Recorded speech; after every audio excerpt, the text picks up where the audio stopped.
حامدا ومصليا ومسلما أما بعد فقد قال رسول الله صلى الله عليه وسلم لا عدوى ولا طيرة ولا حامة ولا سفر. حضور نبی کریم صلی الله علیه وسلم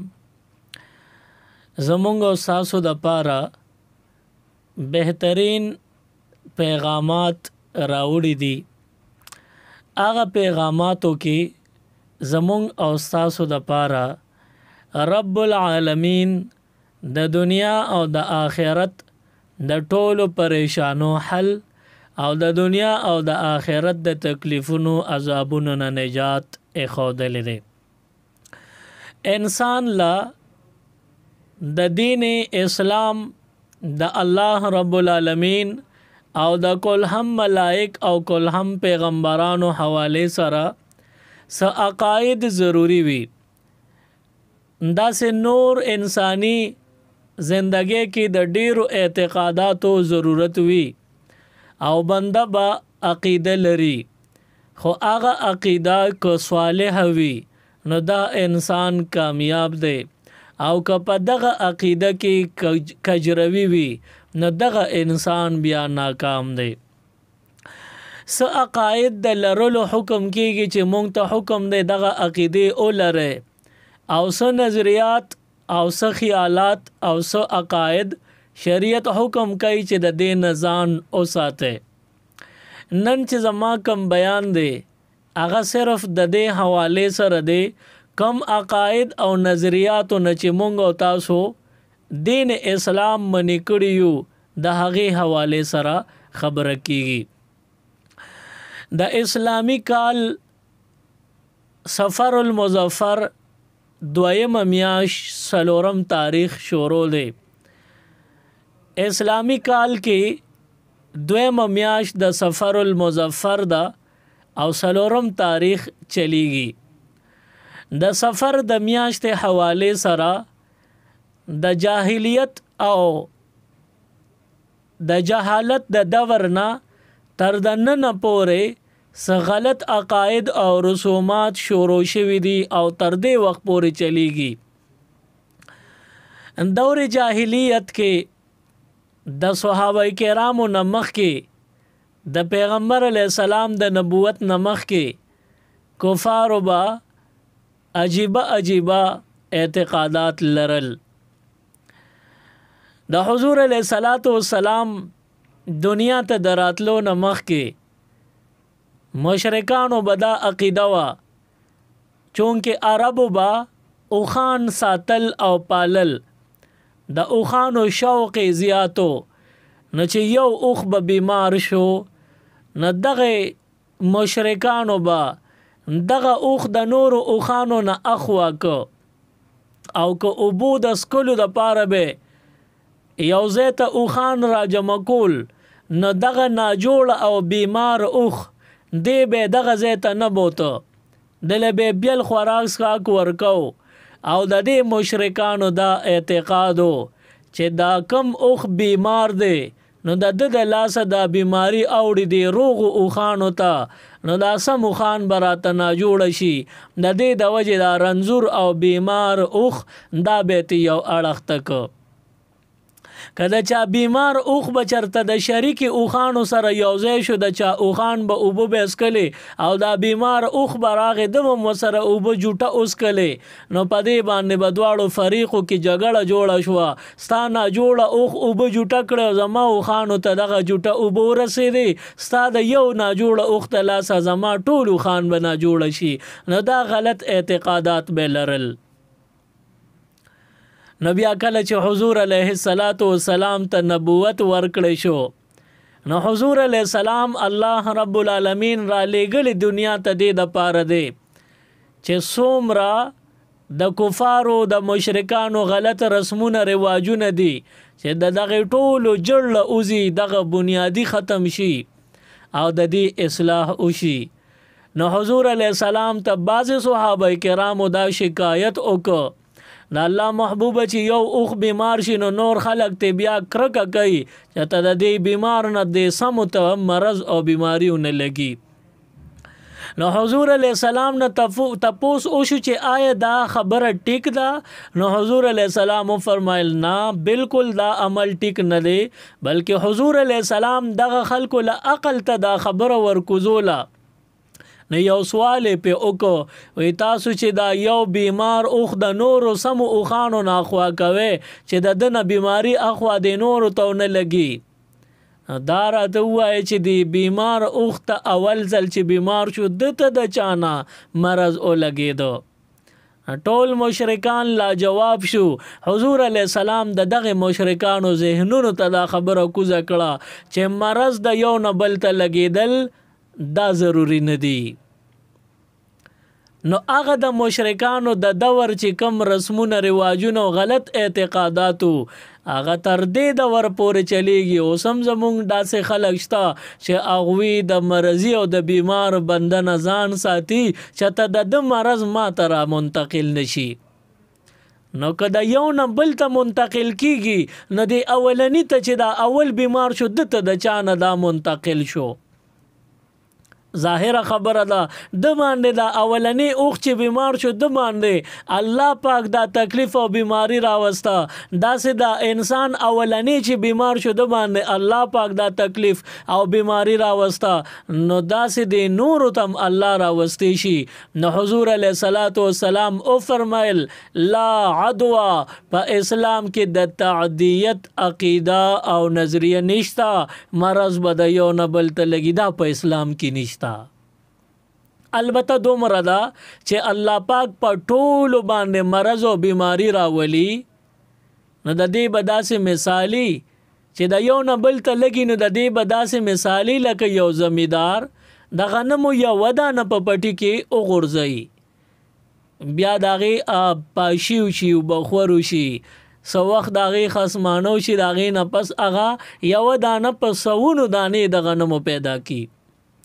نو الله رب العالمین دغه شان که په ټولو بیماری راوستل غواړي نو یو بنده ته بیماری ولګي او د دې یو نه بیا د بیماری خوره کی، نو دا یو نه چې خوره شو د نورو ته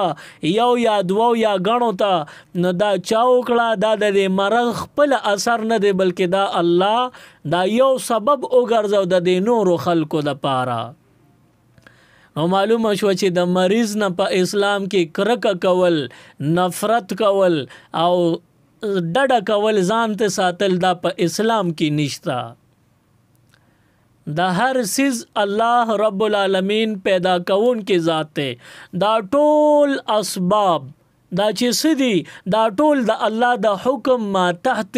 او د الله رب العالمین د حکم پابند محتاج دي، چې رب العالمین وته حکم نه کړي نو قیمتي سبب هغه وستا کار نشي کوله.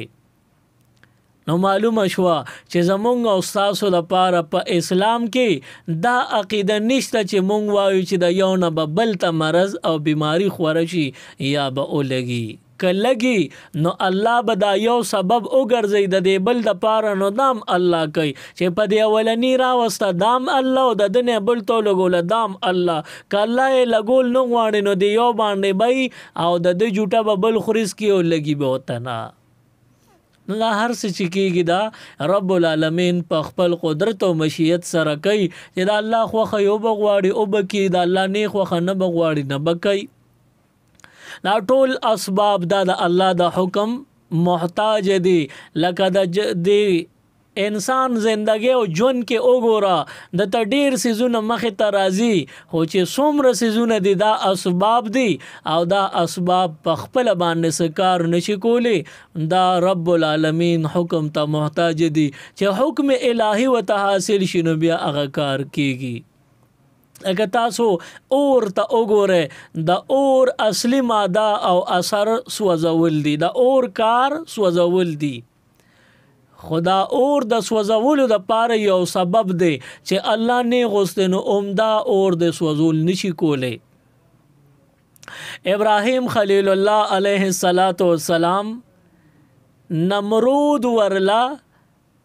د سوځولو د پاره شپږ میاشتې مسلسل خشاک را جمع کړی دی. ابراهیم علیه السلام سره نفرت او د دغه نفرت د وجنه اورې بل کړی دی. شپږ میاشتې خشاک او 40 شپې ورځې مسلسل دغه اور یو شان بلیږي. آخر کې هغه حد ته دغه د نمرود اور رسېدو. تفسیرونه لیکلي دی وی دغه اور د پاس په هوا کې چې مارغان به تیرېدل د هغوی د دې ګرمایش د وجې وزرې بوس وزېدې د اور منځ ته به را پرېوتې. دونه خطرناک اور یې وله تیار کړی دی. اوس ابراهیم علیه السلام به د اور ته څوک ورچوي؟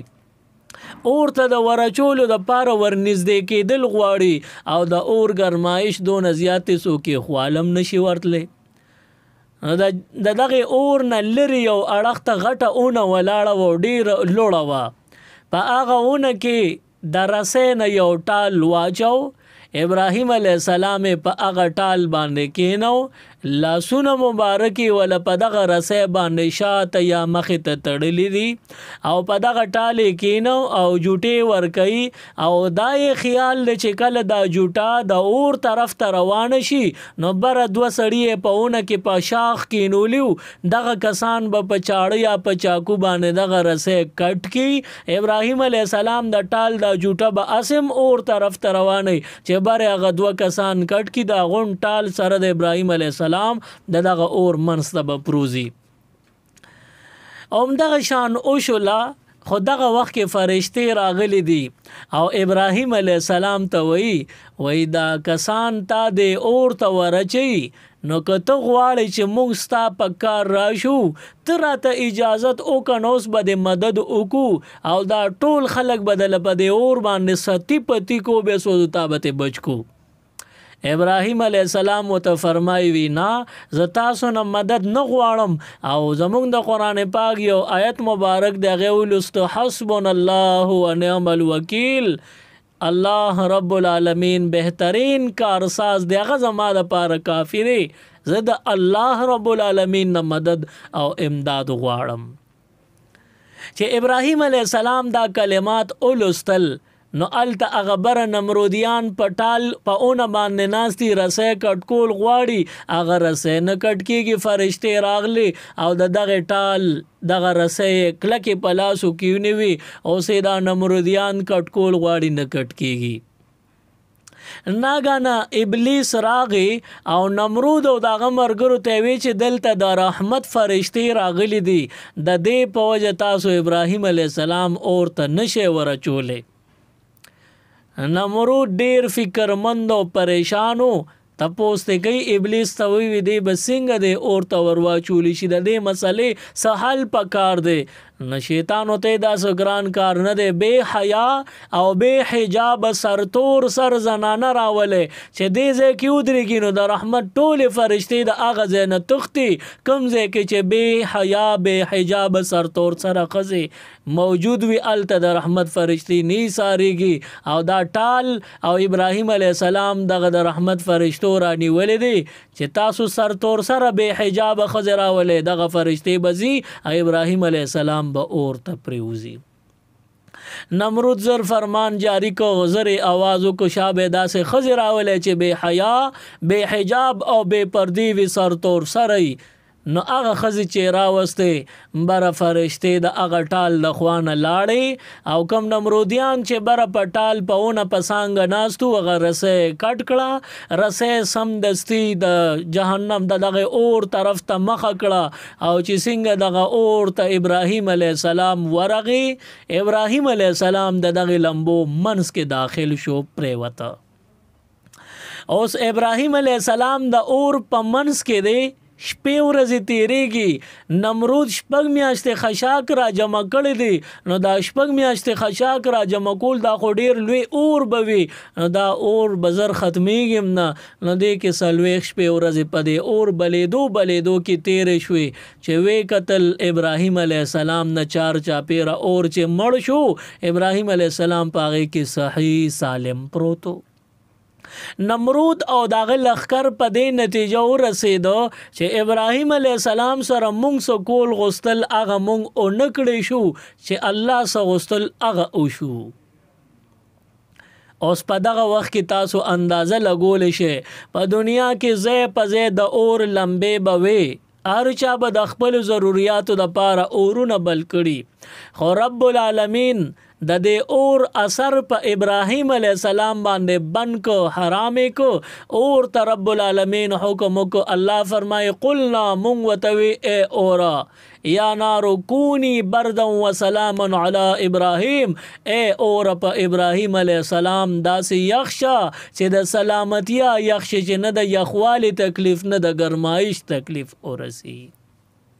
اوس دغه اور الله پیدا کړی دی او د اور اثر سوځول دی خو چې کله الله وغواړي دا اور د سوځولو اثر ښودلی شي چې الله نه غوښتي نو د ابراهیم علیه السلام په پوره بدن مبارک باندې اور اثر نه دی کړی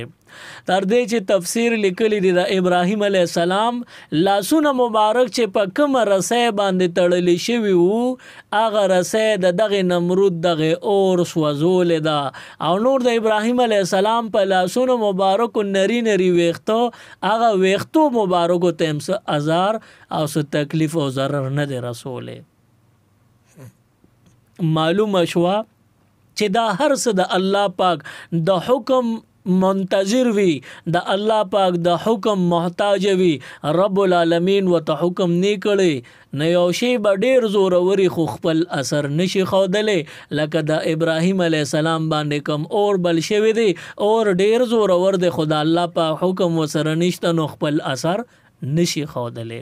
په دغه وخت کې چې څونه د دنیا اورونو ټولو خپل اثر کو اثر نه دی پرېښی صرف په ابراهیم علیه السلام باندې اور یخ شوی دی ځکه دغه اور ته الله حکم کړی چې یخ شه پې نو معلومه شوه چې دا څه کېږي دا د الله په حکم باندې کېږي نو تاسو دا مه وایئ چې دا مرض د یو نه به بل ته ولګي او بل نه به بل ته لا عدوا په اسلام کې تعدیت نشتا په اسلام کې مرض د یو نه بل ته اوړېدل نشته که واوړېدو نو دا سوچ وکړه چې دا مرض دی ړومبي ته الله ولګو او دا دویمې د دې بل په ذریعه باندې بیمار کو دا ړومبني دا بیماری دا یې سبب د دې دویم د بیماری لپاره وګرځو او الله پاک دا ټول سببونه پیدا کړي دي زمونږ سببونو باندې یقین دی اسباب هم الله پیدا کړي دي مونږ به استعمالو باقی به خیر او برکت د الله نه غواړو دا اور د اثر خبره ده د حضور علیه السلام نه رستو اسود عنسی دا یو ګستاخو د دروغو د نبوت دعوه وکړه په دغه زمانه کې د چې د دروغو د نبوت دعوه وکړله یو صحابي دی هغه ډیر زیات خفه دی او هغه ورغلی دی چې زه د نه سر قلموم دی زه مرداروم چې د حضور علیه السلام د ختم نبوت نه رستو د څنګه د دروغو د نبوت دعوه کړې ده دغه صحابي ډیر په غوسه کې په غضب کې ورغلی دی چې وی قتل نو هغه اسود عنسی خپل پیروکارو ته وی دی رونیسه صحابي کمزوري دی رانیولې دی رسې ول د ټول بدن نه تو کړي د چار چا پیر کلک کلکې تړلې دی اورې بل کړي دی او دغه صحابي دغه اور منسته ورچولې دی لږه شی به بعد چې دغه اور سوړ شو اور ختم شو چې وی قتل د دغه صحابي نه دغه رسې سوځېدلې ده او صحابي صحیح سالم پاتې شو د سر ویښته د سترګو د باڼه هیڅ هم نه دي سوځېدلې بالکل محفوظ الله ساتلی دی اسود عنسی پوه شو خپلو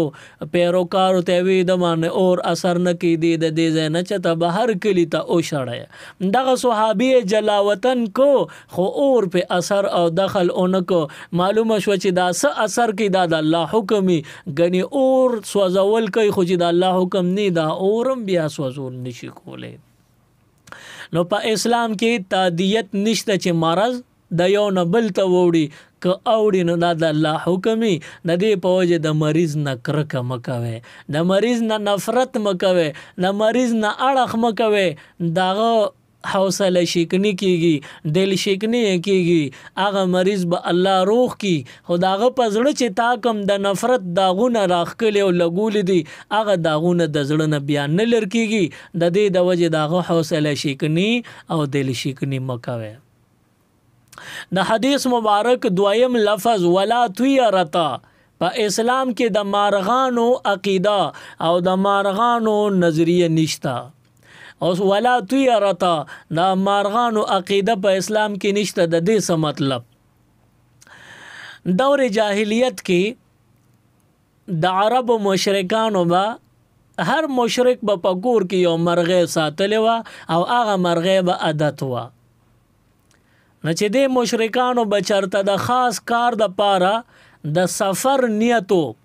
نو دوی به د سفر نه مخکې د کور هغه مرغۍ په لاسو کې نیولې راوویسته او د کور په دروازه کې به پرېښوده وابلوته. نو که د دوی دا نظریه او عقیده وه که ښي طرف ته لاړه نو دې سفر باندې لاړ شه کوم کار پسې ځې په هغې کې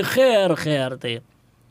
او که دغه مرغۍ به پرېښوده وابلوته او ګس طرف ته به لاړه نه دی به وي دې سفر نه منې شه په سفر موزه، دې سفر کې شر دی سراسر.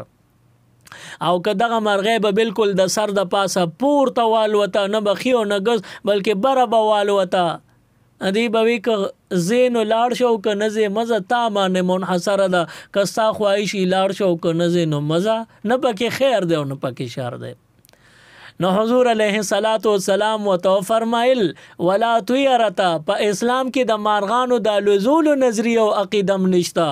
چې ته په سفر باندې ځې تا ته خیر یا شر رسی، نه دا د مارغانو په ښي او په ګس طرف الوتو کې نه دی پابند، بلکې دا د الله خوښه ده چې ته ښه کار پسې ځې او خیر پکې وي، الله به درکوي. بد کار پسې ځې او شر پکې وي، ستا د بد کار د وجې تا ته غلطه نتیجه به میلاویږي. نو معلومه شو په اسلام کې د مارغانو ښي طرف ته او ګس طرف ته د الوزولو نظریه او عقیده نشته. تیره زمانه کې یو هندو هغه ته چا خپل پنډت وی ته ګوره چې کله د خپل کور په دیوال باندې د سحر لومبني وخت کې دوه کارغان یو ځای ووینې چې دوه کارغان یو ځای ناستی او تا د سار په شورو کې یو ځای ولیدل، دغه ورځ به دې ډېره په خوشحالو تیریږي. د خپلو نوکرانو ته ویلي وه لکه د سار وختي کې که زو دومه او تاسو چې ته په دیوال ناس دوه مارغان یو ځای ولیدل نو د ورځې په شورو کې لیدل زمام ضروري دي، نو ما به راپاسوی چې زی ووینم، په ما به خامخا وینئ. یو ځل یو دوه کارغان په دیوال باندې ناستي، سار وختي دی، خادم لګیا دی، غلام او نوکر لګیا دی، چار چاپیره صفیانې کې چې په دیوالې نظر شو دوه کارغان یې ولیدل چې یو ځای ناستي. دغه خادم په منډه راغلی دی، صاحب د خوبه راپاسولی دی، د هندو په تادې راغلی دی، خپیاب لخپې چې وی کتل هغې نه اتفاقا یو کارغه الوتی و. نو دې هندو دغه یو کارغه ولیدو نو بس په دې خپل نوکر باندې راکېښوی او مرګ لی و، سمې و ستا د لاسه زما ټوله ورځ به خوشي خرابه فضول تېرېږي. که اول مې دوه لیدلی نو پنډت صاحب ویلي چې ټوله ورځ به دې ښه تېرېږي، اوس مې یو لیده نو ورځ به مې سپېره تېرېږي. نو غلام یې ښه مرګ له و. اتفاقا چې دغه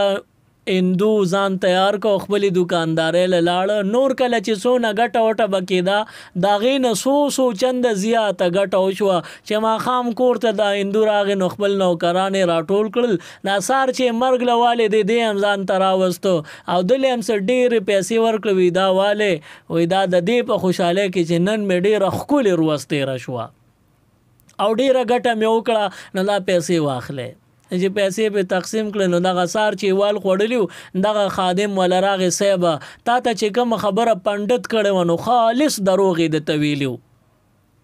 وی څنګه؟ وی تا ته پنډت ویلي و چې دوه کارغان یو ځای د سار په شورو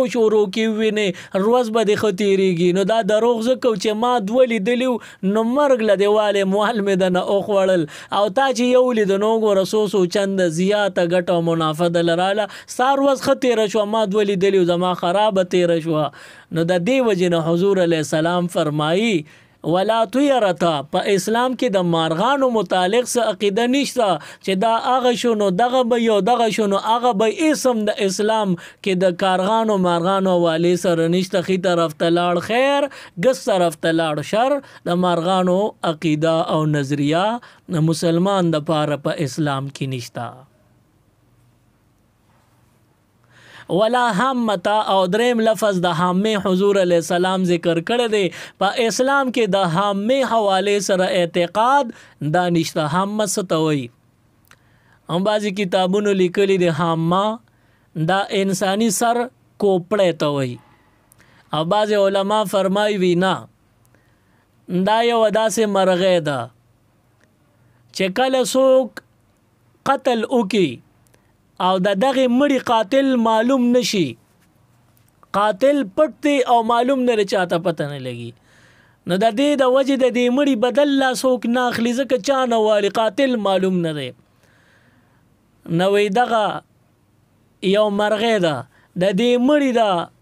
روح راوالوزي او د دې مرغۍ په بدن کې داخل شي، نو دا مرغۍ وزرې پړقۍ را پړقۍ او په الوتو شي. نو دا 40 شپې ورځې بلکې 40 شپې دا راځي او چې دا کم کور د دې مړي دی داغه د کور په بلې باندې به دغه مرغۍ کینی او دا به 3 ځله هره شپه اواز کوي چې ای زما د کور وارثانو زما د قتل بدل واخلئ، زما د قتل بدل واخلې، زما د قتل بدل. دا 3 اوازونه دا مرغۍ کوي.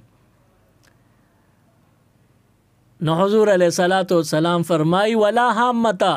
په اسلام کې د حامې عقیده نشته. د مړي روح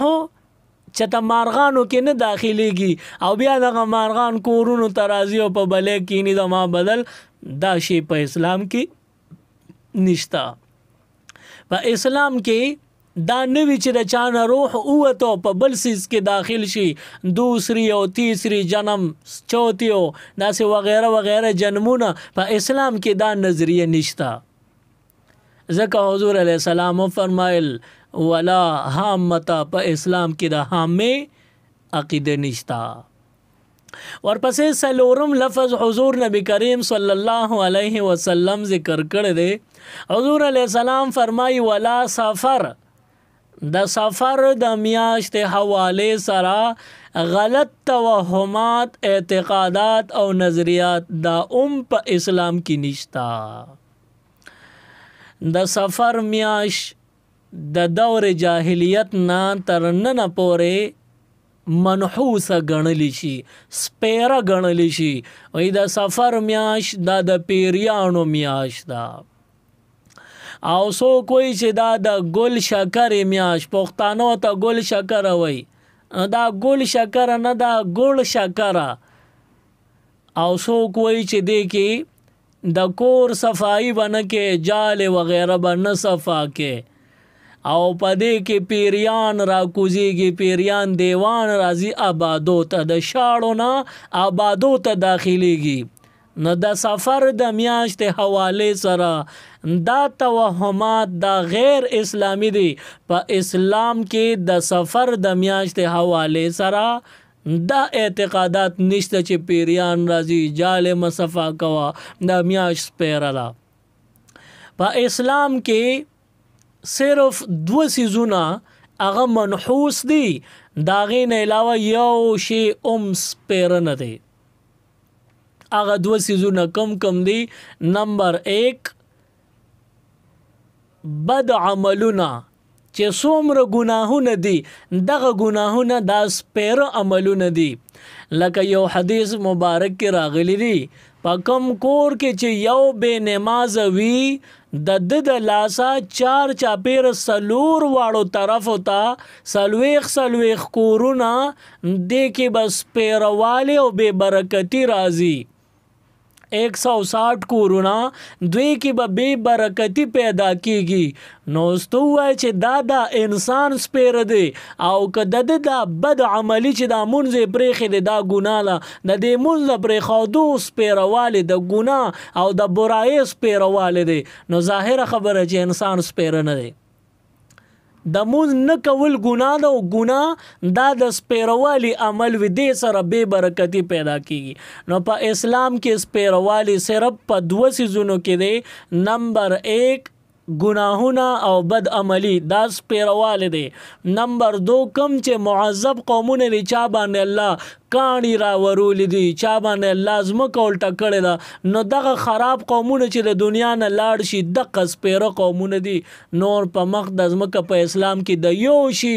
د سپیروالي تعلیم مونږ ته نه دی راکړی شوی. سپیرواله د سفر په میاش کې نشتا. په کال کې سخلق وی د خالی ورځ سپیره ده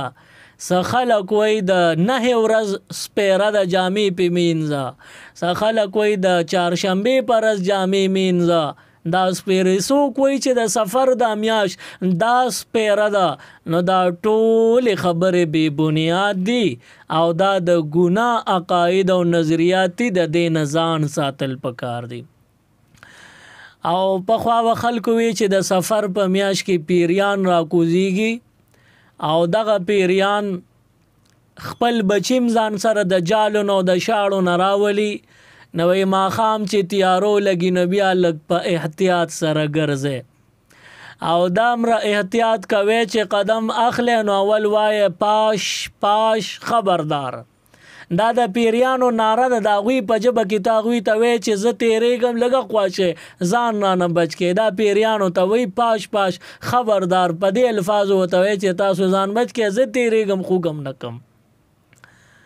مونږ چې واړو په مونږ هم خپلو مشرانو ماښام ټایم کې هم دا وي دا وایه ګنې بیا پیریان د شپې په خلکو کټ اړوي نو مونږ هم د شپې د یارې بیا خوب نه کوو. نو داسې دا ټولو خلکو هم دا سوچ دی چې د سفر په میاشت کې پیریان خپل بچیم راولي او د آباد ته را داخلېږي آبادو کې وینو بیا چې د شپې تیارو لګي ماښام نه پس وګرځي پیریانو ته به ضرور رسي تا باندې به کټ واړي نو دا په اسلام کې نشته.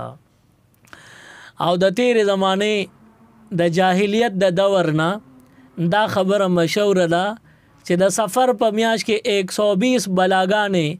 دا د ځنګلونو د شاړو د کندراتو ناراضي آبادو کې داخليږي او بیا د دلیل د پاره یو ګور فلانه شپه کې پیریان راغلی هغه فلانی پیر صاحب ځان سره یو مړی کا غفلانی باندې کټواړو نه مړ بل ته ځانو خو زګونه کړی مړو. نو صرف دا پیریان ډیر خيار دي صرف بزرګانو پسې ګرځي د شپې په تیاره کې تنهایی کې چې د اغله د بل په کور ورځي او د بل خون روانه داغه د کور نه قیمتي سيزونه وړي نه دا پیریان اغي ته ولسنوي چې د شپې په اغوي سره یو ځای ملاويږي او ګرځي په ډغره ورځي نو دا پیری د ته ضرر نه رسي او چې ولیان د خدای وي اغوي ته به ضرر رسي. ډیر عجیب پیریان دي د دینه معلومه شو ولا سفر د سفر په میاش کې دا غلط توهمات نظریات او عقاید اعتقادات نشتا. بیا د سفر میاشت پښتانه ګل شکر میاش وي نو ما تاسو ته وی دا ګل شکر نه دا په شورو کې ګل شکر وا ګل شکر وته ولي وي نو څه خلک پښتانه دي ته د چوره میاشم وي. د سفر په میاش کې پښتانه چوری کوي نو په خپلم خوري او کلور خور واده شوی نو هغه کرم چوری لیږي او که چته وی نه لګلا نو بیا د غلور خور چې د وادینو د غې نه خواخس خور او لیورونه کور کې چوری غواړي وی دا خو د چوري میاشتو تعالی پلارګنه او مورګنه در ل چوری رو نه لګلا دا وګور ته پس پکې تعالی چوری رو نه لګلا. نظم تاسو ته د چوری د دې رواج شوروات او خیم چې دا چوری شروع شوی د کله نه دا او دا چا شروع کړی د دې تاریخ درته ویم. د سفر په میاش کې پیغمبر علی السلام بیمار شو او د سفر میاش چې څنګه تیر شو ربیع الاول شروع شو نو په 9 ربیع الاول باندې حضور علی السلام وفات شو د ګل رضوا او د دنیا نه رخصت شو. خو حضور علیہ السلام دا بیماری ډیر اوږده وا په سفر په میاش کې پیغمبر علیہ السلام ته تکلیف او بیماری شروع شوه وا. ټول بیبیانې ټول صحابه کرام د حضور علیہ السلام په بیماری ډیر خفو خو چې کم يهوديانو هغه ډیر خوشاله ځکه يهوديانو خو وی چې دی وفات شي لمونږ به اخلاص شو نو صحابه کرام او بیبیان ټولې د حضور علیه السلام په تکلیف خفو او يهوديان په ډیر خوشاله وي مړ بشي مونږ به اخلاص شو العیاذ بالله. اخر کې د حضور علیه السلام د سفر د میاشتې په اخیری چهارشنبه په ورځ باندې دا تکلیف نور زیات شو. چې تکلیف نور زیات شو د حضور علیه السلام د تکلیف د لاسه څه خبرې هم نشوې کولې دونه تکلیف د ډېرې سختې د لاسه سترګو مبارکو نه اوښکې روانې وې او نورې چاته ال نشو ویلې چې په ما څه تېرېږي. صحابه کرام هم جړل. عایشې بیبي ته چې پته ولګېده چې زما جانان دومره تکلیف کې دی عایشې بیبي هم په سلګو سلګو جړل. د دې تکلیف دا اوازه بهر خلکو ته لاړه چې يهوديان خبر شو ناول خو د حضور په تکلیف خوشاله خو چې دا نن اوریدل چې نن د سفر د میاشتې اخیری چهارشنبه ده او د حضور تکلیف کې نورم به حد اضافه شوه ده نو په دې باندې يهوديان نورم ډیر خوشاله شو او دونه خوشاله شو چې یو بل خلک خواږه سيزونه ورکړ یو بل خولې خوږې کړې. تاسو کرم ماشوم پیدا شي د خوشاله نه مټي راواله د یو د بل خلې تنیسه خلې خوګوي دغه شان يهوديانو باندې خوشالي رااله حضور علی السلام العیاذ بالله وفات بشي مونږ به اخلاص شو نو دغه خوشاله نه د یو بل خلې خوګولې. نو دغه سي کال په کال يهوديانو با د سفر په میاشت کې په اخیری چهارشنبه باندې یو بل لخلق وګول هر کال او دوی دا رواج شروع کو. عائشه بیبي ته چې دا اطلاع رسیده چې استاد محبوب په تکلیف باندې يهوديان دونو خوشاله جشن مناو یو بل لخلق وګي. عائشه بیبي د تباہی د هلاکت او د بربادی خیری هغه خلکو د پاره وکړه څوک چې وای د سفر د اخیری چهارشنبه باندې دغه خوشحالي کې نو دا خو ظاهره خبره وا چې د حضور په تکلیف باندې خوشحالي کول دي. په دې باندې عائشه بیبي خیری د بربادی او د هلاکت وکړي. بیا دغه يهوديانو د خپل عمل لګ معمولی کم کو را روان کال له دغه د خلی خوګولو کار اونکو او رو صحابه کرام رفتا په کمینو شو وفات کېدل. نو دغه يهوديانو د دروغ یو شوشه خوره کړه دروغ دا خبره خوره کړه وای د مسلمانانو پیغمبر د سفر په میاش کې بیمار شوی او وای د سفر د میاشتې په اخیری چهارشنبه تکلیف کې لږ کمی راغلی لږ گزاره شوی. نو عائشه بیبي د حضور علی السلام د تکلیف د کمیدو په خوشاله کې روټه داسې پلاسونو کې مروړلې و روټه یې مګلې وغه کې خواږه یو ځای کړو ګوړ او شکر یو ځای کړو خلکو له ور کړو نو دغه یو نوم را خور شو وای دا د ګل شکر میاشته ګوړ شکر میاشته. نو مسلمانانو کې په مزه دا رواج راغی او دوی ته پتم اون لګیدا چې دا د چوره کولو دا تاریخ د کم ځای دوی اوسم دا غني چې دا د سفر د اخیری چهارشنبه باندې د حضور تکلیف کې کمی راغ حالانکه حقیقت دانو دا کافر او يهودو تاسو ته دا غلط میسج درکو غلط یو پیغام درکو نو تاسو یې په یو ګناه کې مبتلا کړو تاسو هغه ګناه نیکی وګڼلا او د تیوی عائشه بیبي دا چوری کړي ونو تاسو مو کې نه پیغمبر د تکلیف په کمیدو کړي ونو تاسو مو کې او وختونو سه زمانه پورې همدغه رواج داسې چلولې دي د سفر د میاشتې په اخیری چهارشنبه به خامخا چوری کوله او دا به خیالو پدې د حضور علی السلام تکلیف کې کمی راغلو. بیا هغه نورستو علماء زې په زې بیانات وکړل نو داغه په وجه دغه رواج کې کمی راغی د خلکو نیتونه بدل شو خو اوس صرف چوری کوي د چوری کولو نه مقصد بل سني چوری اسه به سکي خو بیا پښتانو دومره کلکې دا رواج غنل دي او دومره ضروری غنل دي چې دا چوری ار د سفر په میاش کې خامخا کول لازم غني کوي نکړه او لور خور له ونه لګلا یا یو جنې د راکویدن کړي د نکاح کړي د خلا واده کړي د نه د خپل کور ته نه هغه انګور له خلک چوري لګي لور او خور د کویدن کړي یا واده کړي د اغي له خلک چوري لګي او کده ونه لګل نو خو اخیس کرته غواړي ته پیس پکوي ته یاد نه وتاله چوریو نکړه دا چوري میاشت دونه بے شرم خواخیس خوري دونه بے حیاي پسترګو کې حیا ني چې اغوی یو ناروا کاری د خپل انګور نه چوری غواړي کدا چوری د لرو نړ بیا د انګور په کور کې زینی نو دا د پښتنو ملک دی دا د پښتنو نظریه د پښتنو سوچ دی دا خو بے پختګی دا خو بے پختو کار دی چې څوک پښتانه ځانته خپل انګور نه بسیزونه غواړي دا د اسلام خلاف کار دی دا د پښتوم خلاف دا د مروتم خلاف کار دی د دې په وجه چوری دا په اسلام کې نشته او د چوری تاریخ ګور ډیر خراب دی نو چوری د سره مکوي او کدا چا زړه کیږي نو څنګه روټه خوري کور کې په هر میاش کې د سفر په میاش کې ضروری نه په هر میاش کې ځان له چوری وکاو خو هغه پکې ګټ کا ګوړه یا چینی او وی خورا په بل مخره خیر دی ګناه پکې نشته او حرام نه حرام به هغه وخت کې وی چې ته وی چې دا لازم دی او دا د عیشی بي طریقه ده او د حضور د تکلیف د کمیدو په خوشاله کې کړل نو بیا دغه چوری کول دغه چوری خوړل دا حرام او ناجیز دی په اسلام کې نوې عمل رسل دا دین بیا ځان ساتل پکار دی دا یو سو اهم خبره مې درته کې الله پاک دې ټول له عمل کولو توفیق راکړي سبحان ربک رب العزة عما یصفون